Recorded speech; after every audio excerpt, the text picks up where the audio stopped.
Hello, everyone. This is Coach Clayton, and this is my Women's Empowerment interview episode. And today we have Kellina as our guest, and she's going to discuss her personal and professional journey and obstacles in her life. Hello, Kellina. Hello, thank you for having me. I'm super excited to be here. Yes, Kellina, the reason why I started this video podcast was to inspire women, to have them plug into a place each week to create positivity and like give them like hope, Yeah, I agree. Yes. So Kellina, your background really, really intrigued me. Tell me a little bit about your background. I know that one of your obstacles was that you had to learn how to communicate in a hearing world. Is that correct? Yes, it is. Yeah. So tell me a little bit about it. What were some of the obstacles and how did you overcome them? So I became deaf at the age of 4. So that was a big, huge transition. The obstacle I had to face was how to hear again, how to speak again, because at the age of 4, you're just learning, right, how to speak. So when I became deaf, it was a huge transition. I didn't even know what I was doing. My voice, my family changes. I was not hearing the same voice I just used to when I was not deaf. And and I did a lot of like speech therapists. I had to go through like a deaf school and a hearing school. So my family made it flexible for me to do both. And the obstacle, how I faced it, literally was just like, keep going. And I had a really huge support from families and friends to stand up for me. Without them, I would not be here today. Wow. Wow. Now that's a very, very interesting. So take me back to when you were 4 years old. And did you just wake up and then you couldn't hear, or was it gradual? So what happened was I had an ear infection, and my family doctor prescribed me an ear drop for the infection. And so what happened was my mom bought the prescription for my ear drop to the daycare. The daycare did not follow instruction. That same day, I became deaf. I went home and literally in front of the TV. The TV was loud. I didn't notice that until my mom tapped my shoulder. When I saw everybody, I jumped. I had no idea my mom was calling me, and she was like, "Kellina, I called you so many times." And then I looked at my mom dead in the face and I said, "I cannot hear you." My mom said, "What?" Wow. And my mom freaked out. My mom was a young mom too. She was not an adult. She was young. And my grandma, luckily, was the nurse. She called my grandma and said, Mom, she was freaking out. I can see my mom like bawling, like she didn't know what to do. And my grandma rushed home from the hospital to sit down with me, did assessment to figure out what was going on. And my grandma literally was shocked. She's like, "Are you kidding me? The data did not listen to us." And my grandma called our family doctor to book the appointment ASAP. The next day we went there. The doctor said, "I'm sorry, it's too late to save Kellina." Wow. Wow. So I know that your family helped with like speech therapy and with the hearing, but what were some of the things that they helped you adjust internally? Because that must have been a hard adjustment going from being a young girl that could hear to being a young girl that could not hear, and that's a lot of internal turmoil that you had to deal with at that time. How did they address that part of it? They did not adjust it very well. They Okay. were upset. They didn't know what to do because no one in my family is deaf. I'm the first one. Wow. And my family doctor recommended a lot of resources for my family to go see people. My doctor is very supportive, very, very. Until that one day I went to an audiologist.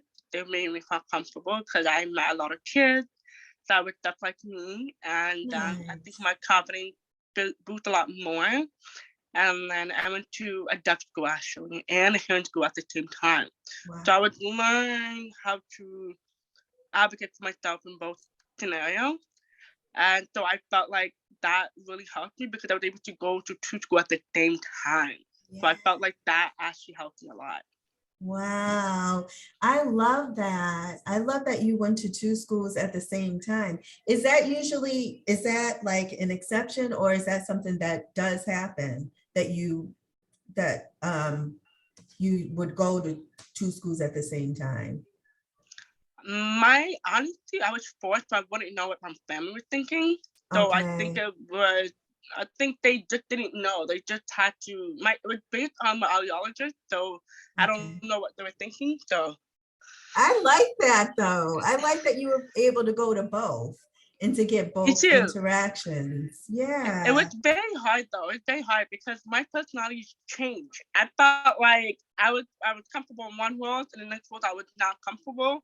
But being able to kind of pull up my stuff and put a big up hand, even though at a young age, my family said you have to suck it up because it's your life. And my Mhm. family were always honest with me because you cannot sugarcoat with someone, especially someone that has disability. You have to tell Yeah. them how it's going to be because if you don't, you won't know. Yes, yes, that's true. That is absolutely true. Yes. But they allowed you to feel the way that you wanted to feel though, right? But then they were Yeah, like, okay, but you still got to put one foot in front of the other. You have a exactly. very supportive family, Kellina. I Very do. supportive. Yes.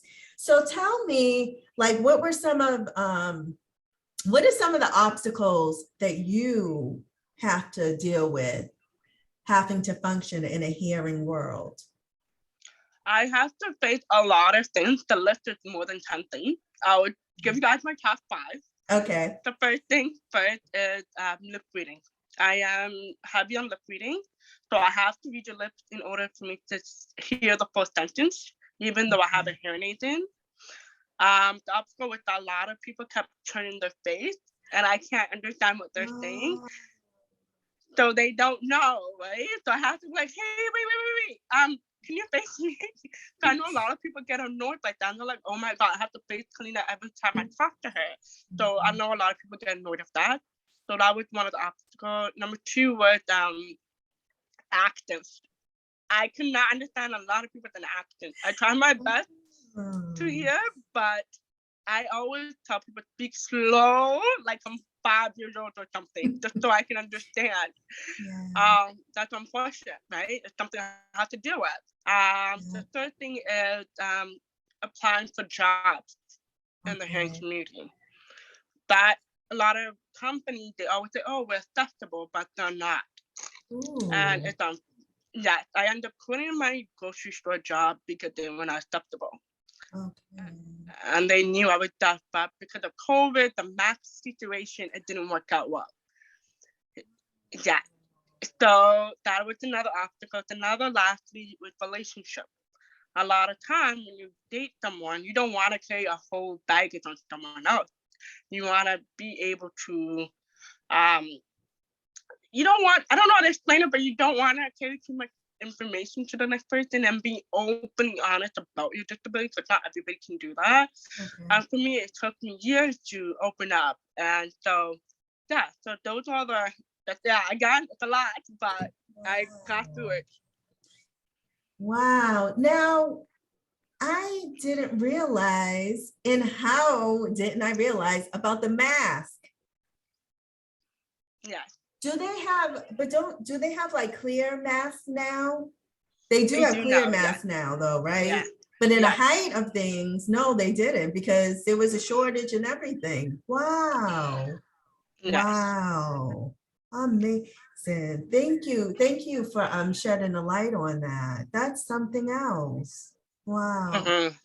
Now, Kellina, there there are going to be young adults watching this, and they could be discouraged about having to function in hearing worlds. What key advice would you give them to inspire them? I would say do not be afraid to use your voice. I know it's hard, but it's okay not to be okay. It's okay to cry for a couple of days, but it does not mean your bad day won't be a rainbow tomorrow. Oh, I love it. I love it. I absolutely love it. Now, are you a coach? Tell me a little bit about your business.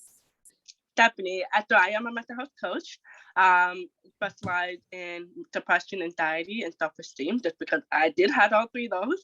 So I do know what it's like to be in that shoe. And I do one-on-one family and couples. And because, my family had no support, no resources when I became deaf. So I do want to take that back and bring that to families that don't know anything. And one-on-one, focus on yourself. I didn't have a coach or a therapist that looks like me. So I do wanted to bring it back to the community. And couples, again, relationship is hard nowadays. Not easy. Yeah. So that's why I have all those three services. So if anybody interested, definitely reach out to me. Okay. And how can we find you online? You guys can find me on my website. I finally built a website. It's KellinaEmpowerment.com. Okay. Nice. Very nice. So Kellina, so in closing, what do you want the hearing world to know? What do you want them? What do you want them to know? The main thing. I just want to say to the hearing community that don't assume that every deaf person needs are the same. Every deaf person needs are different. A lot of times people think that, for example, myself, I do not know ASL, but someone else may do know ASL, but they can't hear well. With me, I can hear well with my hearing, but I don't need ASL. So everybody's needs are different. So that is something I do want to tell a lot of people that. And second, do not raise your voice. Please don't do that. I know a lot of people try to, I said, no, don't raise your voice. If someone asks you, can you repeat that again? Just talk slower and softly. That's it. Don't yell. Slower and softly. Oh my, that is so key. Because you said do not raise your voice. And that's something that I probably was doing. And most people do. So I love that. Talk slowly and softly. That's what's key. Okay. Exactly. Okay. Very good. Now, what is one of the key takeaways that you want to give to someone in that can't hear well? What do you want to tell them? What is your key advice for them? I would tell them that you're not alone. There are more than one person in the world that's going through the same thing with you. And I'm going to tell you a story. I was working. My hearing aid was showing. I was walking. A little boy approached me, and he deaf too. If I did not have my hair in a ponytail, he would not came up to me. And his mom came to me full of joy and said, since you did something so small like that, you just boost my son's confidence, saying that he can do just like everything, just like everybody else in the hearing community. So I just want people to know, do not be afraid to show off your hearing aid. Oh, I love it. I love it. You are truly an inspiration. And I love how you're so positive. I feel it. I feel your positive energy over here, Kellina. I do. Thank you. Yes, I just want to say thank you for taking the time out of your day to speak to me and giving us these tips that we really need. I just want to, I truly appreciate it. I do. So thank you. Yes.